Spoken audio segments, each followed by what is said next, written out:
Right, and now let's go over to Cammie, who is with our good friend, Rachael West. Yes, I am with our favorite foraging friend, Rachael West of Eating the Ozarks. Rachael, you always bring something interesting and something delicious. What do you have today? Spicebush cookies are what you're going to put in your mouth. But I'm most excited. I'm most excited about. So I'm going to the Smithsonian this next week, and so I've been packaging up all these different jars for people to be able to sniff. We can't feed them things, but I have launched QR codes. So these will be attached to jars and trees throughout. You can even go to my website right now, eatingtheozarks.com.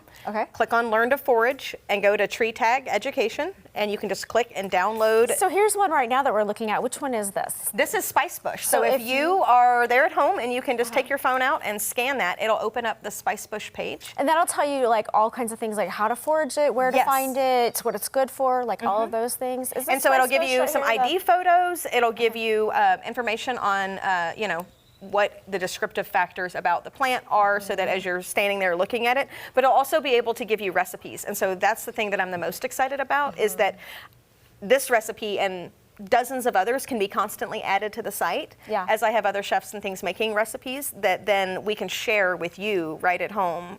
Nice. And the tags are, as long as you know what a and the first ones I picked were things like daylily that you might already have in your yard, juniper, I picked redbud. Things that a lot of people are very familiar with. Monarda is another plant that it's also known as bee balm. That a lot of people put for butterflies and things like that in their yard. I mean, we're familiar with some of these, but maybe not all of the different things you can do with them, all the things that they're good for health-wise. Yeah, you are so good at educating. Now, I think we skipped right over this part about you going to the Smithsonian. Like, just a little bit more about that. So the tags are, we have a teaching garden there, and so there's going to be a lot of Ozark plants that we've brought. Bo Brown and I just met at MSU Library before I came on here, and we were giving them some different, like, ground peanut.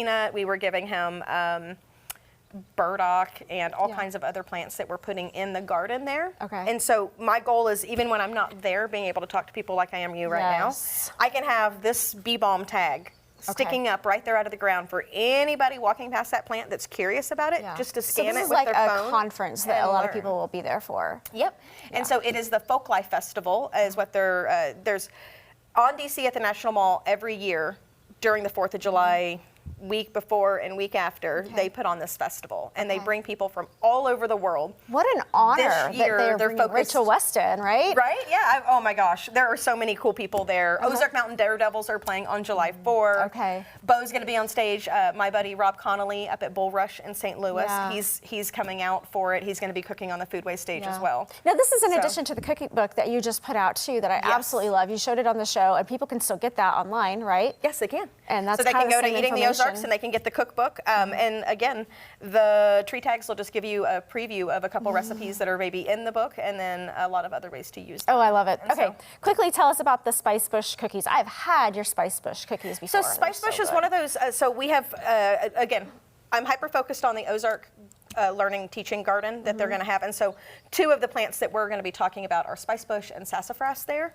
and a lot of them, but the Spicebush and sassafras are in the bay laurel family, and so it's one of those that a lot of people import bay leaves for use of a lot of other things, and so I'm always trying to be like, hey, there's a cousin tree, hey, there's a cousin tree, and if you can eat a Spicebush cookie and you can taste it, you immediately get the flavor that you could extract into anything, whether it's chicken or pasta salad. It's savory like sage, and lemon balm had a baby, so and just to give you guys at home who are not able to put this in your mouth, this is so good. It's like lemon balm and sage. I know those recipes gotta be on your website, but you have any events coming up that we need to know about? Just check the website. I've got so much stuff going on. And the coolest dinners and caves. Too. Dinners and caves. Pop-ups coming up on the river and a lot of other things. I've got the foraging convention. Oh, yeah, of course. Thank you so much, Rachael. You are a wealth of knowledge, and we love hearing from you.